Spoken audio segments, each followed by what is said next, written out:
Ele tem 44 anos. Um grande amigo que há muito tempo eu não vejo e assim tive uma satisfação gigantesca de poder rever e de poder falar e de poder abraçá-lo depois de tanto tempo.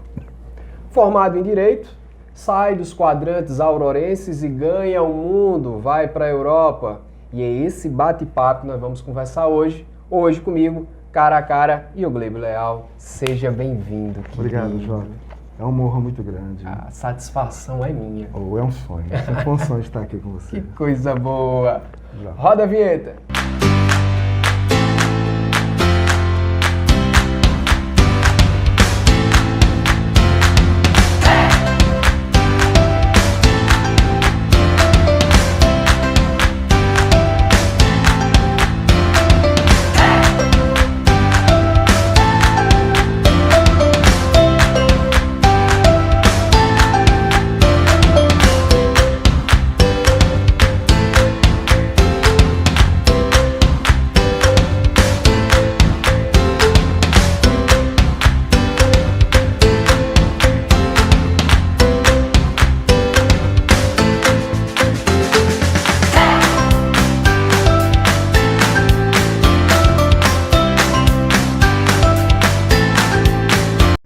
Estamos de volta! Que coisa boa! Hoje comigo, Ioglébio Leal. Seja Jota. bem-vindo mais uma vez, cara. Eu que agradeço pelo convite. Ioglébio, que Me coisa sinto honrado. boa, velho.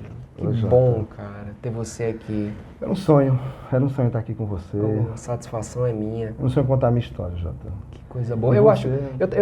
Eu tava comentando isso com o Isaac mais cedo. O Isaac trabalha comigo. E eu tava comentando isso mais cedo, dizendo: olha, eu preciso contar histórias como essa do Ioglébio. Eu preciso contar história, tá, como a da doutora Nailde. Eu preciso contar história que inspiram outras pessoas e fazem com que outras pessoas vejam que é possível, entendeu? Exatamente. É possível fazer. Então eu preciso contar essas histórias, né? Vamos começar? Vamos? Sim.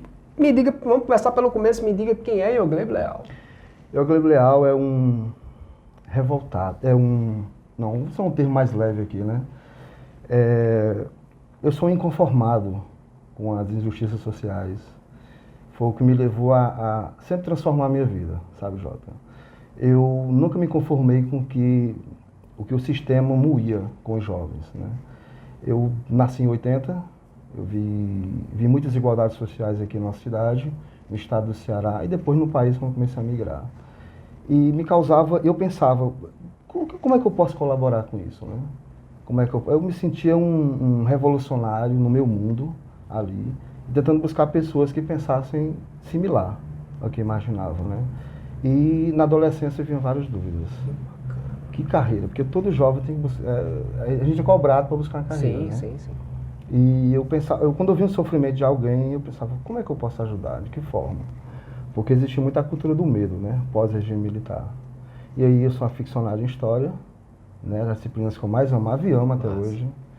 E me fez pensar, que área eu vou buscar, que área eu vou tentar.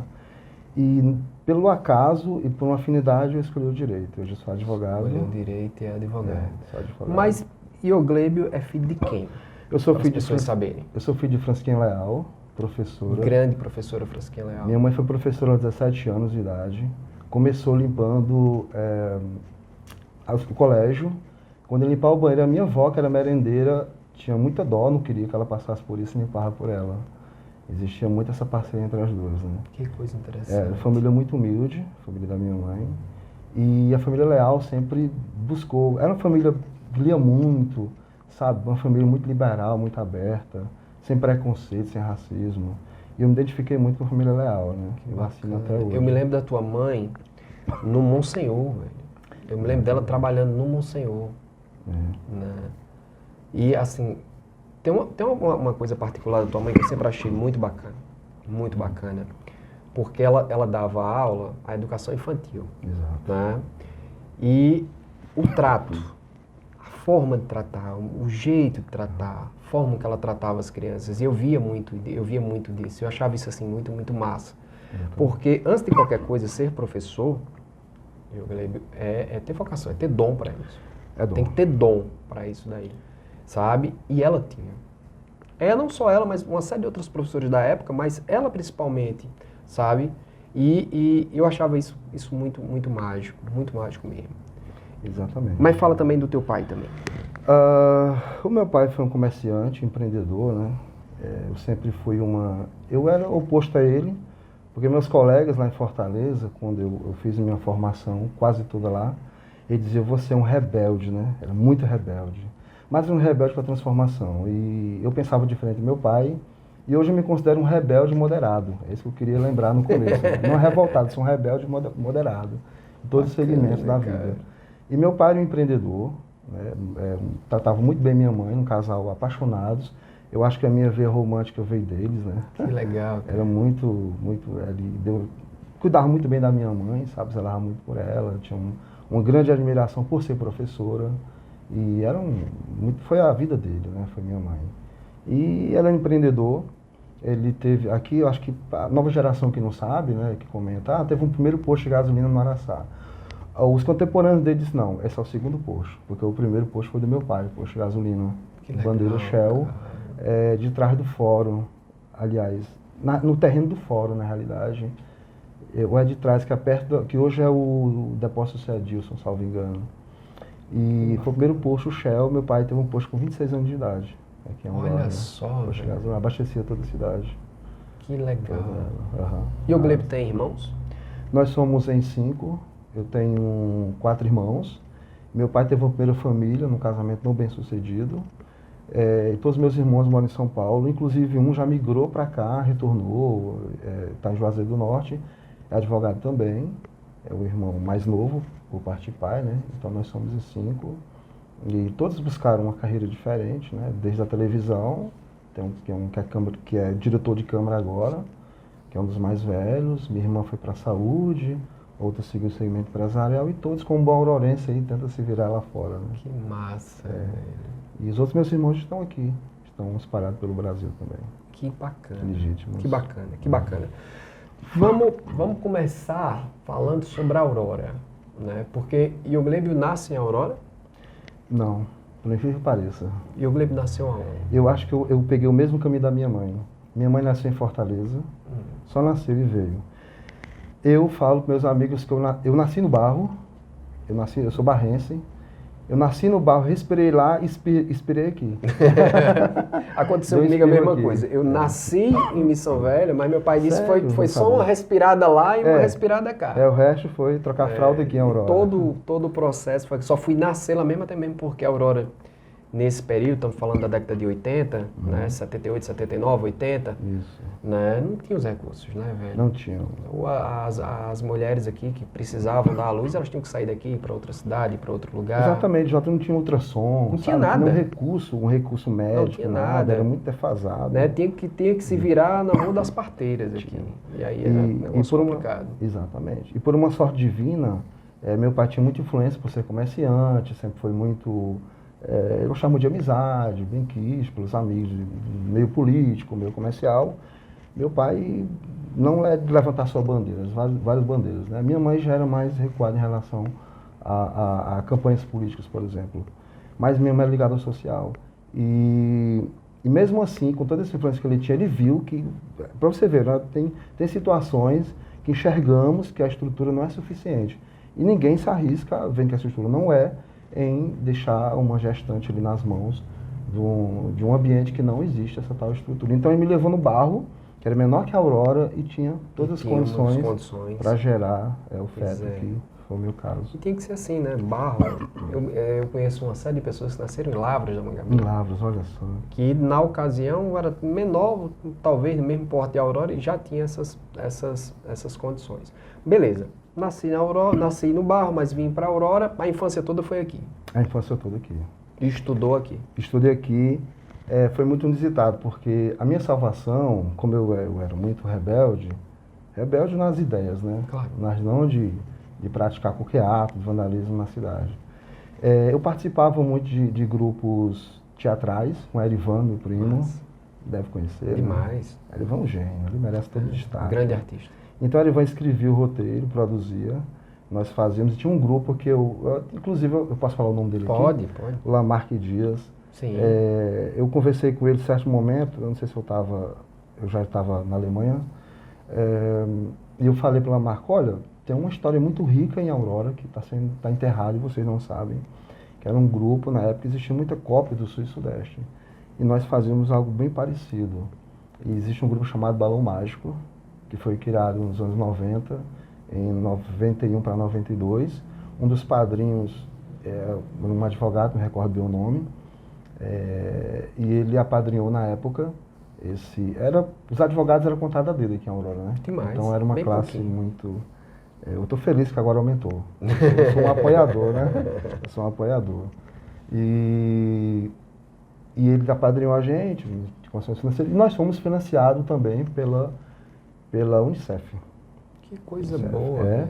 tivemos recurso, oriundo deles, através da Conceição, se eu não me engano, que é irmã, de outro colega que advoga também, e é professor, eu acho que é Assis, se eu não me engano, não lembro ao certo, e ela nos ajudou com esse projeto.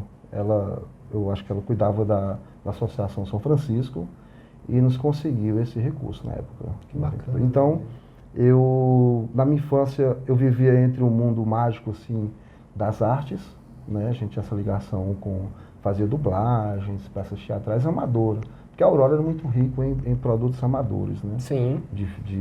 Agora filmes, né? Mas antes, tá profissional, claro, mas eram os teatros feitos nos bairros, nos colégios.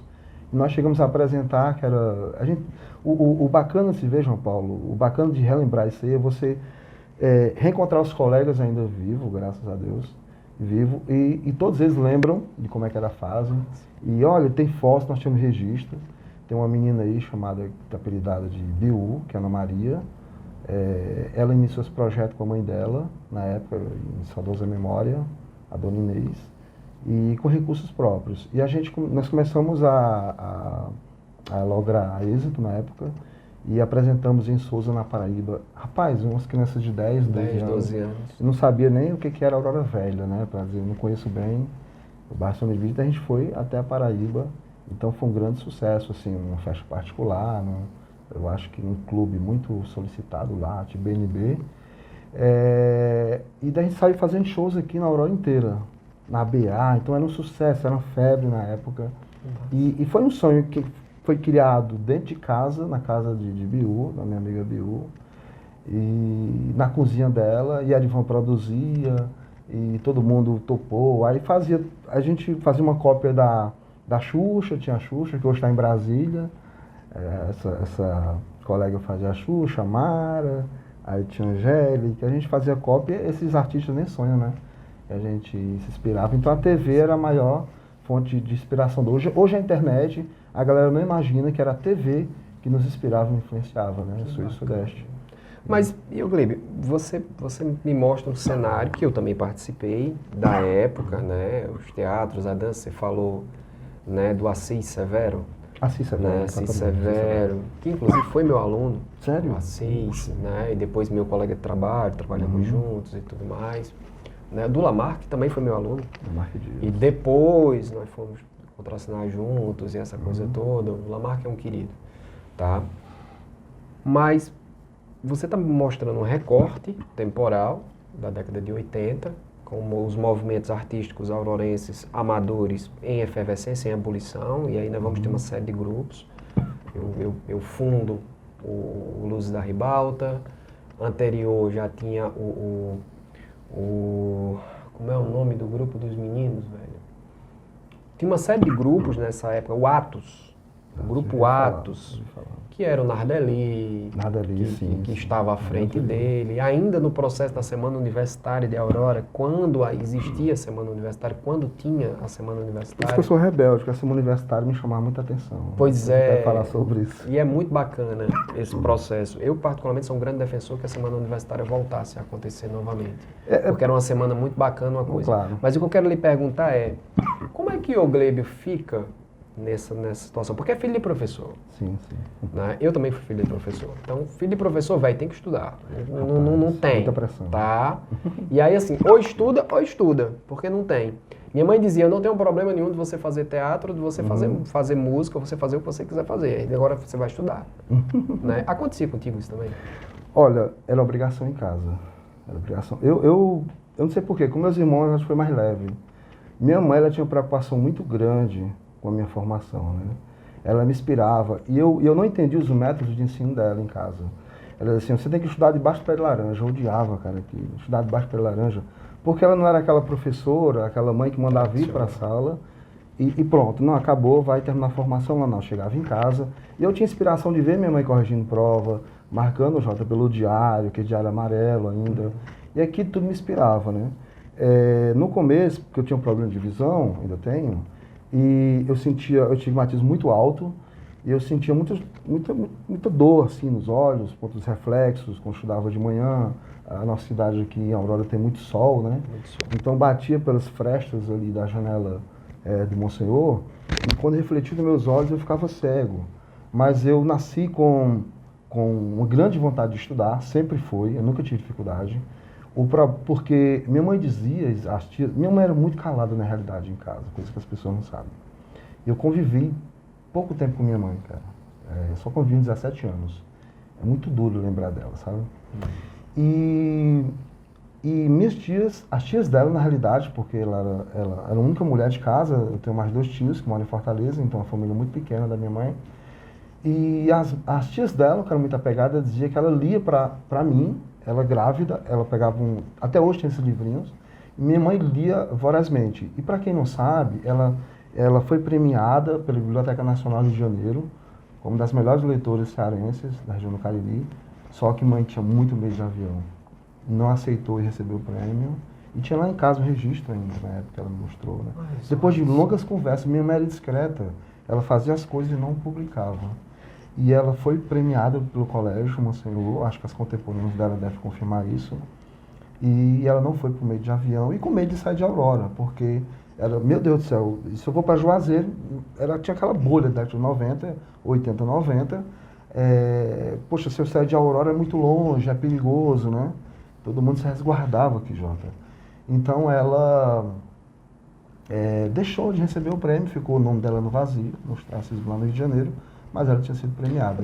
Eu tô vendo você falando dela, né? Eu percebo que você tem uma identificação com sua mãe muito grande.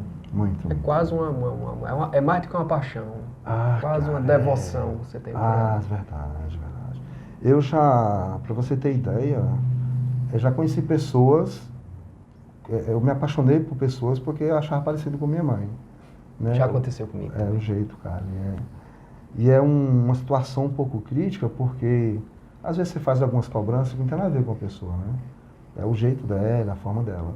Mas a minha mãe, o fato de não aquela coisa, eu nunca fui filho de papaizinho, nunca aquela coisa. Claro. Mas minha mãe me tratava muito bem, minha mãe tinha uma mente muito aberta. E a minha infância foi pautada em leitura, porque o legal da época, de não ter o chato e o legal, é porque, como não existe internet, você não ficava muito disperso. Existia, mas não aqui no Brasil. Nós não nos tornávamos dispersos, né? Então, a forma de se divertir era escutar histórias. Eu escutava muitas histórias. Os mais velhos contavam as histórias, umas verdadeiras, outras não, né? Umas suspeitas. E dos livros que minha mãe lia. Lá em casa tinha muito livro. Ela trazia da escola, ganhava e comprava, ela investia muito nisso. Eu lembro dos armários, Jota, lá em casa, era cheio de livros, assim. E das primeiras historinhas que minha mãe contou para mim, segundo as tias dela, quando grávida, lendo, porque era um orgulho dela, assim, ser mãe. Ela foi mãe aos 23 anos, e ela já era professora aos 17, né? Começou já na época... Começou cedo porque as professoras, inclusive era um grupo de professoras aqui em Aurora, que é um celeiro de docentes, né? Sim. Aqui em Aurora está um celeiro de docentes, é um grande orgulho. E minha mãe ia com uma turma grande aqui, como Socorrinha Lobo, as outras colegas dela lá do Araçá, elas iam junto estudar no Palmeirim, o normal equivalia a um curso técnico. E começaram a lecionar e foram contratadas, existiam contratos antes da estabilidade. Quando foi promulgada a Carta Constitucional de 88, aí todos aqueles servidores, inclusive eu tenho um colega, o Dr. Célio Saraiva, ele não fez concurso público, segundo o que ele me falou, porque ele entrou em 88, ele era advogado ativo, então ele já pegou carona e foi, estabilizou, né? Então a minha mãe foi do mesmo jeito, ela e outros colegas. Então já tinha um contrato, então chegou em 88, todos aqueles contratados, contrato do Estado, foram efetivados. Que bacana. E aí foi. E o mais engraçado de tudo, por que eu me inspiro muito na minha mãe? E a minha história se entrelaça com a dela, né? Em outra versão. Porque ela foi fazer os exames médicos e admissionais e tinha que passar pelo sindicato. Não, tinha que passar por umas clínicas. Ela não tinha condição financeira nenhuma. Então ela foi, antes do contrato, antes de promulgar melhor, que efetivar, precisava fazer tudo novamente, com os critérios de um concursado, né? Ela foi ao sindicato, jovem, e chegou lá, a mulher falou, peraí, por que você está atrás desses exames? Ele disse, não, porque eu vou me efetivar. Ele disse, não, mas você não é concursada. A mãe disse, não, mas você é concursada amanhã. Qual a diferença? A minha mãe argumentou, aí disse, você é muito insistente. Tá bom, você é insistente, eu vou deixar aí. Aí conseguiu os exames, ela teve que argumentar, né, pautar, porque era a chance dela. E uma coisa que eu ouvia muito em casa, Jota, que ela falava assim, meu filho, pega as oportunidades, você tem que pegar as oportunidades. Né? E ela dizia assim, não vai fazer aquela coisa grandiosa que você quer. Não, ela queria uma segurança. Porque eu acho que ela amadureceu muito cedo pelo fato do pai dela ter falecido quando criança. E ela ter que fazer tudo muito cedo, ela tinha que fazer tudo muito rápido para melhorar a vida da mãe dela, que era minha avó, que era merendeira, tinha poucos recursos e eram só as duas em casa. E daí surgiu meu pai, esse relacionamento, e veio casamento. E daí ela, antes de sair melhor, antes de conhecer meu pai, ela já era concursada e estava efetivada melhor. Então ela dizia para mim, pega as oportunidades. E ela não me cobrava, assim, os estudos era tudo. Quando ela falava, mãe, eu conheci a namoradinha, não sei o que, ela falava, não, mas eu estudo. E o cursinho, ela não queria saber de ninguém, cara. Ela não queria saber que eu estava namorando, deixando namorar. Não falava em casamento.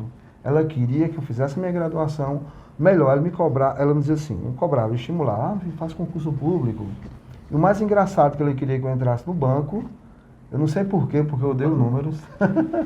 Era, não, trabalhar no banco e tal. Acho que na época era status, né, essa coisa. Era muito, né? Teve uma época que os bancários eram uma coisa, né? Era mais ali, coitado, eles hoje. Então, assim, era um risco muito grande. Eu falei, eu não tenho afinidade nenhuma com números. Eu gosto de pessoas, né? E eu falei, não, eu tenho meu momento burocrático de cuidar da documentação, mas eu tenho um momento que eu gosto de estar tete a tete com as pessoas, de fato, sabe, ali, cuidando. E a minha mãe tentava ver isso em mim, e eu não descobria, ela não conseguia identificar, diagnosticar o que realmente eu ia buscar, né? Porque eu era influenciado pelo Sul e Sudeste através da TV, Jota. Então, assim, ao mesmo tempo eu queria o teatro e tinha medo, porque, poxa, um país desigual que nem o nosso, como é que vai ser? E eu comecei a assistir TV Cultura, aí minha cabeça foi abrindo mais, isso aí na pré-adolescência, né? Sim. Aí a infância, voltando, como a minha mãe fazia essa leitura, eu não tive tanta dificuldade para estudar, né? Mas eu tinha um problema na minha casa, com meu pai, a gente pensava diferente, e isso me bloqueou para eu trazer minhas ideias para dentro da cidade. Entendi. Da cidade, porque meu pai era muito voltado ao capitalismo. Deixa eu fazer aqui uma pausa, para a gente poder dar aqui um passo aqui. Sim. Nasci no Barro, estou em Aurora, sou filho de professor, de comerciante, minha vida, minha infância, minha pré-adolescência toda é aqui. Foram esses fatores que me inspiraram, minha mãe é minha principal inspiradora nesse processo todo aqui. Mas Diogo Leite sai daqui, vai para Fortaleza. Ou é um choque cultural quando chega lá. É uma outra realidade, é uma outra vivência. Como é que é essa adaptação do cara que sai de Aurora, que é uma coisa assim, e aí você vai para uma coisa assim, e aí há um choque. Há um choque de realidade, há um choque cultural, há um choque financeiro, há um choque político, há um choque de todas as formas. E o Gleb sai com quantos anos para Fortaleza? Jota, na realidade é um choque geral, cara. É impressionante. eu saí aos 17 anos, comecei a sair, já por conta da minha rebeldia, né? Porque eu não entendia a cidade, eu não entendia a minha casa. E eu fui buscar algo que eu não tenho que buscar algo diferente. Minha mãe sempre foi muito apoiadora, né? E dizia, ó, minha mãe na realidade é fortalezense, ela nasceu lá e veio pra cá, fez a mesma coisa. E as minhas tias foram pra lá, acho que nos anos 40, 50, por influência do Dr. Bastinho, saudoso, né? Memória farmacêutica. E se estabeleceram lá. E minha mãe falou, então vai pra casa das minhas tias e tal. Eu comecei a ir, eu fui pra casa da minha tia, estudei no colégio Marvin. Cara, era outro nível de educação, muito puxado. Eu falei, cara, uma escola pública, né? E eu parecia a escola da NASA, cara, porque eu não tinha muita base na época. Cheguei em Fortaleza em 97, cara, aquele boom revolucionário de Fortaleza. Porque você sai de uma cidade de quase 30 mil habitantes na época e chegar em Fortaleza para quase 2 milhões, é um choque do caramba, cara. Preconceito de sotaque, sofri muito preconceito. Eu acho que até perdi por conta disso aí.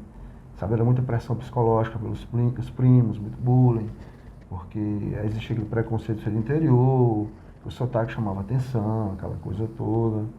E existia muita coação, né, social por conta disso em sala de aula. Mas eu ia levando, eu ia administrando aquilo ali com a galera. Existia um certo... a gente era endurecido, né? Eu acho que a Lourenço aqui, eu acho que pelo clima do calor excessivo e pela essa raiz caririense que nós temos, nós somos meio durão um pouco, né? Então eu cheguei um pouco assim, depois fui amolecendo lá e fiquei um tempo em Fortaleza, não me adaptei muito bem à primeira vista. Fiquei um tempo lá, meus tios não queriam que eu voltassem porque existia muita dificuldade financeira e tudo. E eu bati o pé, fiquei resistente, falei, não, mas eu vou voltar para Aurora, eu tô com saudade, tô querendo voltar lá e tal. Não, mas que tem emprego, tem desenvolvimento, tem tudo. E mesmo assim eu bati o pé e falei, mas quero voltar. Aí quando eu voltei, eu estava matriculado e tudo, e na época, Jota, era muito difícil conseguir vaga nas escolas. E uma vizinha lá conseguiu para mim tudo, falou, mas não sabe fazer isso, foi tão difícil. Falei, não, mas eu não aguento ficar aqui, né? Era família muito simples também, família humilde em Fortaleza, a tia da minha mãe. E eu voltei, tem um detalhe que eu tinha esquecido, eu vou lhe contar como é que foi a viagem de ida, né? Porque por conta da minha rebeldia eu não fui financiado para ir. E aí quando eu voltei, estava no período letivo, não estava no período mais de matrícula, e o meu sonho é estudar no estadual, cara. Cheguei no estadual lá, a vaga não tem. Sério, cara, não tem aquele rigor. Rapaz, eu fiquei traumado. Eu bati o pé, fui ser rebelde, foi pior. Aí tu chega no estadual do professor Agostinho? Não, era... Se esse professor Alencar, eu não lembro. Já era Alencar? Eu acho que era, não lembro ao certo. Se Agostinho, eu não lembro, para ser sincero. Eu acho que eu nem fui atendido pelo diretor, talvez um secretário. Não foi um diretor.